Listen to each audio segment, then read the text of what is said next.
let's go over. From the beginning, first, it's so moving, touching. Did you notice what he's praising? Song of Spiritual Experience. This is the Tibetan ones. Nyamgurma, Nyam means experience. You guys also had this experience. When you do something, meditation practice, then you have some kind of experience, right? For example, your body gets a little lighter or blissful. If you're focusing on the subtle body, did you notice you have some bliss arises? Then that's kind of have a non-conceptual tone. Bliss and the non-conceptual, or the bliss and the emptiness, really start to have a, not equation, but flavor, tone of bliss, feeling of this emptiness. Anyway, that is not realization, nothing like non-dual, but this is the Nyam. So that's called the experience, spiritual experience. Then Guru means song. Song, or more like a spontaneous song. Guru Bum is a Milarepa's song, 100,000 song of Milarepa. Then, of course, Lamrim Nyamgurma. That's another name for Dudong. Dudong means condensed point. So it has many names, or sometimes just refers to this short Lamrim. Okay, so the first one, your body is created from a billion perfect factors of goodness. Can you imagine Lama Tsongkhapa sitting in retreat and spontaneously he's praising the Buddha's qualities? Your speech satisfies the yearnings of countless sentient beings. Your mind perceives all objects of knowledge exactly as they are.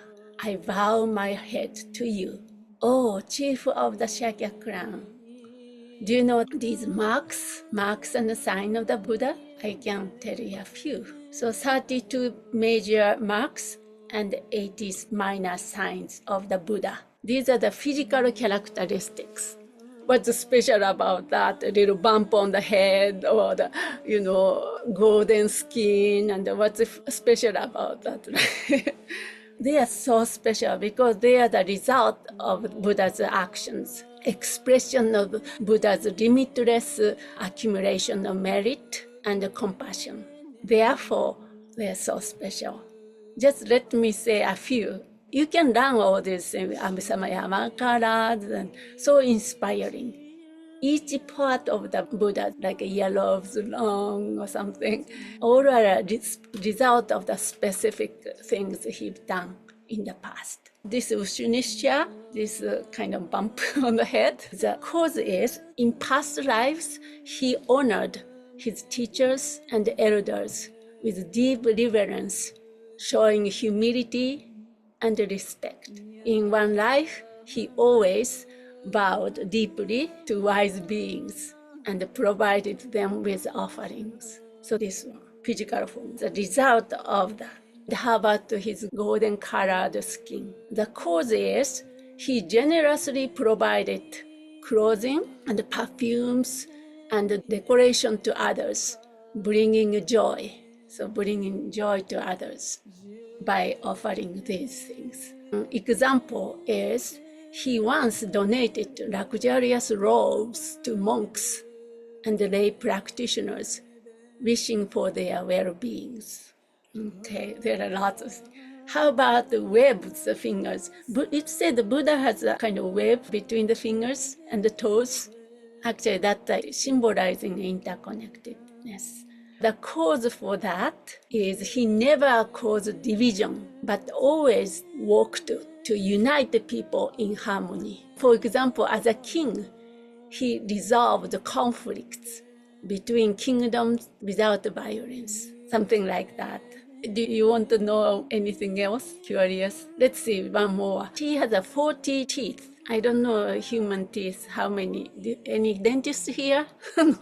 He has 40 teeth, evenly paced.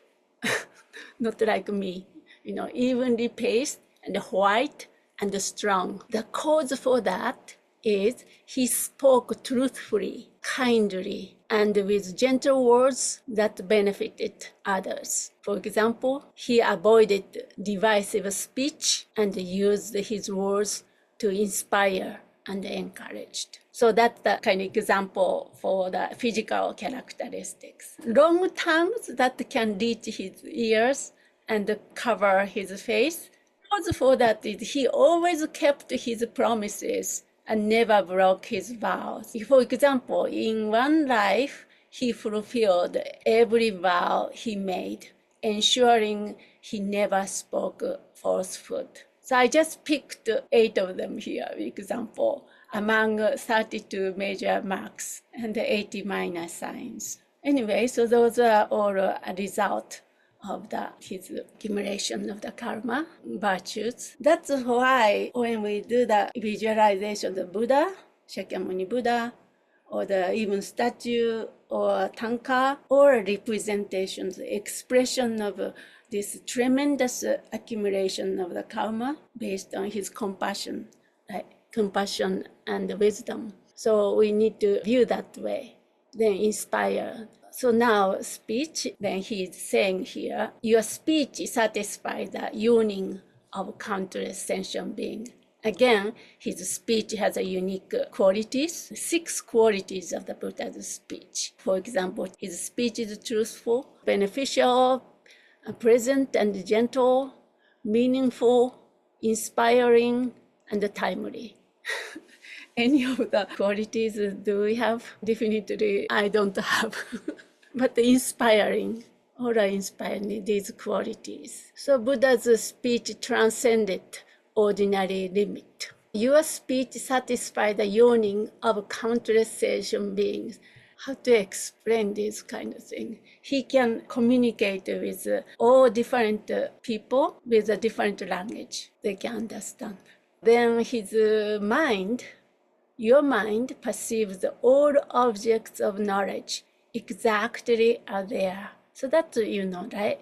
Like omniscient. Buddha's mind is described as completely awakened, free from ignorance, free from faults, and endowed with limitless wisdom and compassion. His mind possesses extraordinary qualities that surpass ordinary human understanding. In other words, Buddha's mind is embodiment, ultimate embodiment of wisdom, compassion, and peace. It is all-knowing, all-loving, and completely free from suffering. Unlike us, ordinary being, his thoughts are pure, spontaneous, and perfectly aligned with reality. Our mind is completely not aligned with reality. We are viewing kind of upside down or backward or whatever. Not only ignorance, but we're viewing a wrong way. Buddha is not like that. So he's praising the Buddha's qualities in this way. Is it inspiring? Am I the only one? When I started to read again this one, in Tibetan tradition, we memorize this, of course, in Tibetan, because it's short. And also it's good to integrate. Memorization is good to integrate, beneficial for integrated things. It's good to read again and again. Now English translations available, so we can get inspired this way. You are the most excellent sons. Now we are talking about these masters, 2 major masters, Maitreya and Manjushri. You are the most excellent sons of such peerless teachers. You carry the burdens of the enlightened activities of all conquerors, and in countless realms you engage in ecstatic display of emanation. I pay homage to you, O Maitreya and Manjushri. Maitreya and Manjushri? 2 sides. I created a short Lamrim lineage. Anyway, so this is a very rough Lamrim lineage. Now, second verse, Lama Tsongkhapa is praising these 2 major figures, Maitreya and Manjushri. Buddha Shakyamuni, he just praised. Then came from the 2, you can say the 2 approaches or 2 trends. The one is the vast deed, or the more relative vast deed activity side. skillful means, you can say, came to the Maitreya. And other pole is the profound view, wisdom, emptiness. So Manjushri. Then, of course, he's going to say further, maybe Asanga Nagarjuna. Then Atisha, in the Indian guy who came to Tibet, integrated and create the framework of Lamrim literature. Then Tsongkhapa really kind of synthesized all the teachings into one cohesive path. Lamrim is the entire map of Buddha's teaching. You can see here, right? Start with Shakyamuni and the both into the Lama Tsongkhapa. In terms of 6 parameters, first 5, this side, skillful means side. Then last section, wisdom section, last perfection of wisdom is this coming from Manjushri and Nagarjuna and Tsongkhapa. So I was talking about the Tsongkhapa communicated with Manjushri. So he asked lots of questions, the philosophical, deep, fine, nuanced questions to Manjushri. But he never used that mystical experience or try to prove his point with, okay, Manjushri says so, so this is it. He never done that. He never kind of content with that. He really wanted to scrutinize and investigate and go into his own direct experience by going back to the Indian sources, original source. I've been reading some more of the Tsongkhapa's biography, but I actually talked about even when he could start receiving his own visions of like Manjushri and I think also Vajrapani, a lot of the visions he would actually kind of receive and kind of shrug off and be like, oh, I think that's just imaginary. I'm going to try to experience it for myself, which I thought was interesting because I feel like if I was seeing Manjushri directly telling me things, I would try practicing. I'd be like, okay, I got the answer. And actually, a lot of masters were surprised when they heard that he would do the practices themselves and said that he still had doubts to make sure that he had the perfect understanding of emptiness. Yeah, so inspiring in a sense, and also very modern, very contemporary in a contemporary world. We do, right? We don't easily convinced by all this mystical thing, and we want to understand, deep understanding based on our own direct experience. Otherwise, so anyway, he was very scientific in that sense as well, and deep philosopher, deep contemplative mystic. Therefore, that mystic side of Lama Tsongkhapa was covered up until recently to the modern world. Yeah, so that's why I translated Ear Whispered Lineage of, actually, Ear Whispered Lineage of Lama Tsongkhapa. So therefore, very much like a yogic in a sense, as well as this Nalanda tradition, which His Holiness really emphasized. This really investigating, using the language to cut through language, so to speak, to go to the bottom of it, then drop it. In a sense, very contemporary, feel like Wittgenstein or something like that. Some flavors of contemporary scientific approach to this kind of subject. But anyways, this is the Lamrim lineage. Since I have here, he talks about in the poetry the greatness of the teaching. 7 here I brought up.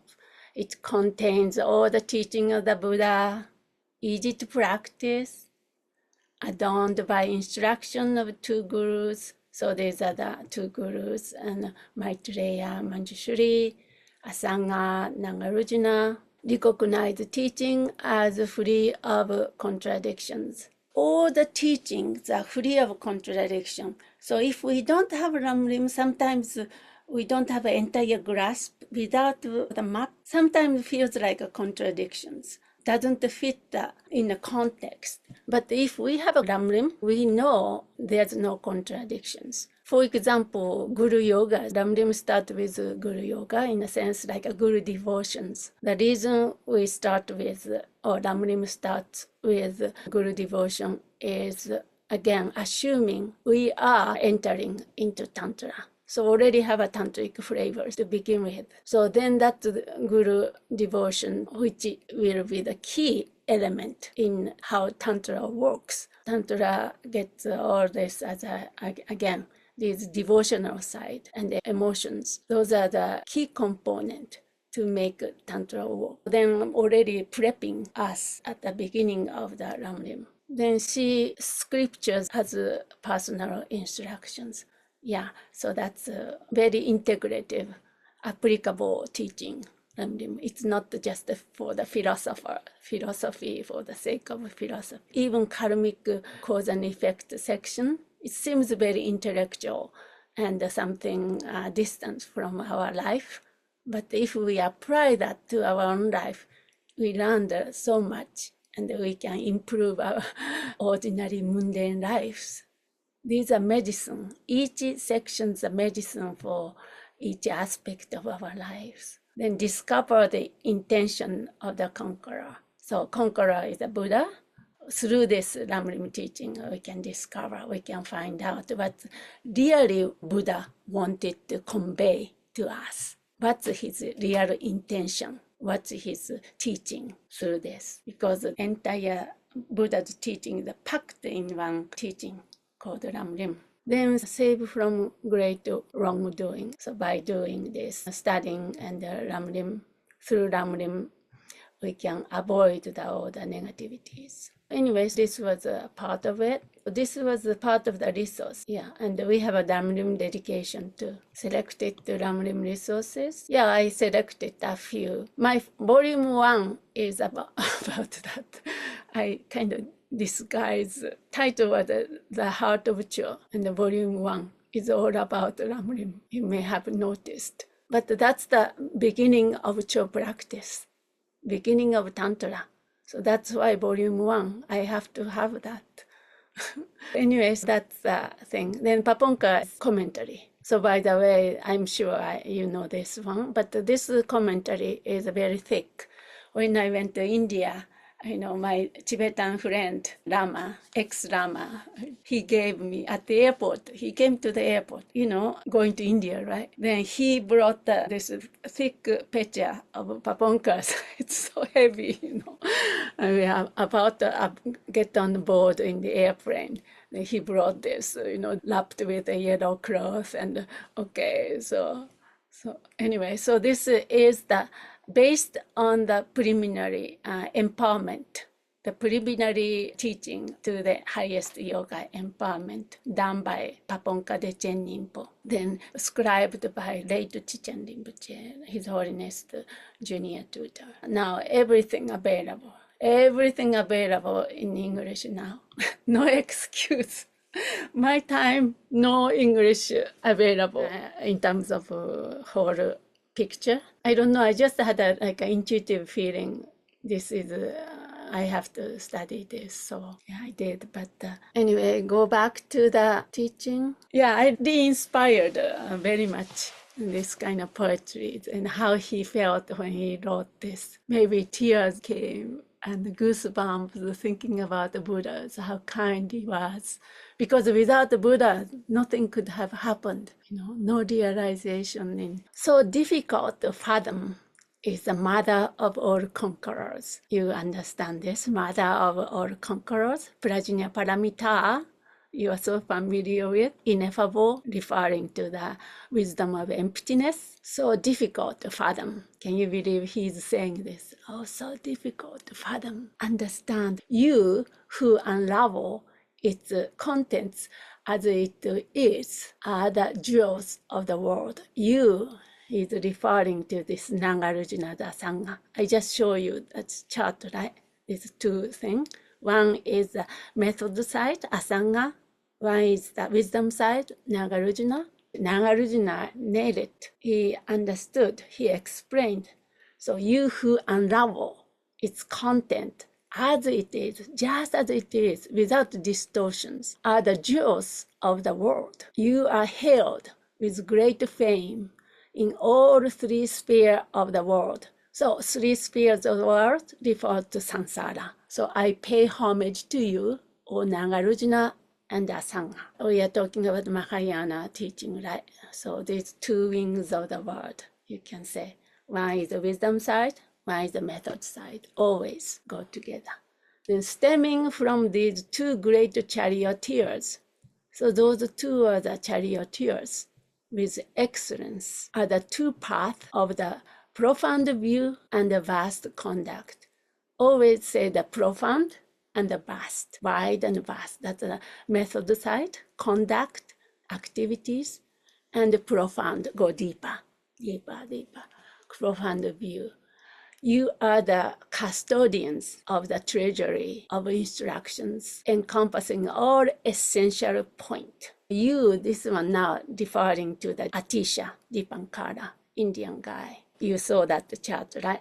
So Atisha synthesized those two trends, two rivers into one. He composed Lamrim Dhamma, the lamp for the Lamrim stages of the past enlightenment. So custodian. So he was a custodian. In a sense, each of us who practice Dharma should be a custodian of the treasury of instruction. We are not talking about just a guy out there, exceptional dude who did this and that. But then we take it as a personal instruction, right? So that's the thing. So I want to synthesize, I want to study, I want to contemplate, I want to meditate, I want to have an experience and realize all these teachings. So that's sort of inspirations important. Then he is saying, you are the eyes to see all myriad collections of scriptures. To the fortunate ones traveling to freedom, you illuminate the excellent path. You do this through skillful deeds steered forth by compassion. I pay respectful homage to you all my spiritual mentors. So now he's talking about praising his spiritual mentor, gurus. I like this translation, mentors, not just like a guru or so. Anyway, spiritual friend, spiritual mentors. To the fortunate ones, who are the fortunate ones? In a sense, we are the fortunate one, illuminating the excellent path. You do this through skillful deed. Or skillful means Rama's mentors has a skillful means, vast skillful means, based on or steered forth by compassion, can't help but sharing, spreading skillful deed, teaching. You are the crowning jewels among all the learned ones of this world. Your banners of fame flutter vibrantly amongst the sentient beings. O Nagarjuna and Asanga, from you flow an excellent steady stem. This instruction of the stage of the path to enlightenment. So again, he brought the Nagarjuna and Asanga. Then he's saying this instruction, the Lamrim, stem from them. Yeah, again, he's really praising this Indian source. When I was reading the Lamrim Chenmo, all the quote Indian text. Of course, Tibetan translation of the Indian text, but the major Indian sources. About the wisdom is Nagarjuna. Most of Nagarjuna, Chandrakirti, of course Baba Viveka or some other, but mainly because Prasangika, right? So Nagarjuna and Shantideva and the Sutra, translation of the Sutra, Buddha's teaching. Then method side, Asanga and Maitreya, Kamarashila, and those great Indian teachers. And also Shantideva, of course, method side, and Bodhicitta sections, Shantideva, he quoted a lot. It's interesting, in Tibetan tradition, quotation is good, or the, what the terminology in English, like a copyright thing. We kind of value the uniqueness of the product. We should not copy something, then we're going to sue for copyright problem. But in this tradition, quotations and the backup with this authentic text is the most important.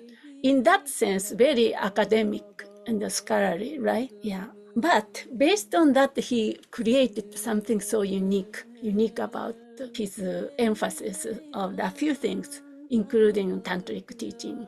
We can talk more about that, what's the uniqueness of Lama Tsongkhapa's teaching, or what's the significance of his contributions. But anyway, he talked about this is a Lamrim teaching. Since it fulfills all the wishes of being without exception, it the king of kings among all quintessential instructions. Since it gathers into thousands of excellent rivers of treaties, it's as well the ocean of most glorious, well uttered insight. Now he started talking about the importance of Lamrim teaching. Like I just shared characteristics of Lamrim teaching, uniqueness and importance. It helps to recognize all teaching to be free of contradictions. Yeah, we went over that. It helps the dawning of all scripture as pith instructions. Yeah, I'm sure you might have an experience. You read one sentence, then like a light bulbs. Something like that.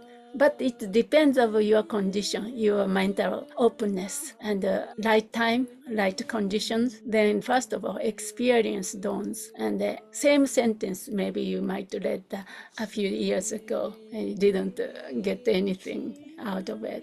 But then if you read now, perhaps after you study this Lamrim again, this way, when you read, go back to the regular Lamrim text, you might have some kind of experience. It helps to find easily the the intention of the conquerors. We went over that.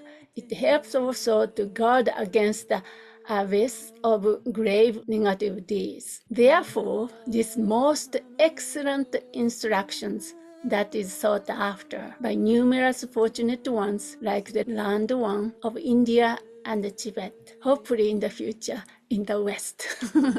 Land Ones of India, Tibet, and the West. And this instruction of the stages of the path of persons of three capacities, you're going to be very familiar with these three capacities.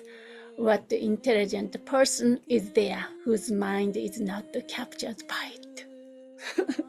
You guys are captured by it. What the intelligent person is there whose mind is not captured by it. He's praising this Lamrim itself this way. This concise instruction distilling the essence of all scriptures, even though reciting it and or listening to it only once, the benefits of teaching the Dharma, listening to it, and so on, since such waves of merit are bound to be gathered. Contemplate its meaning.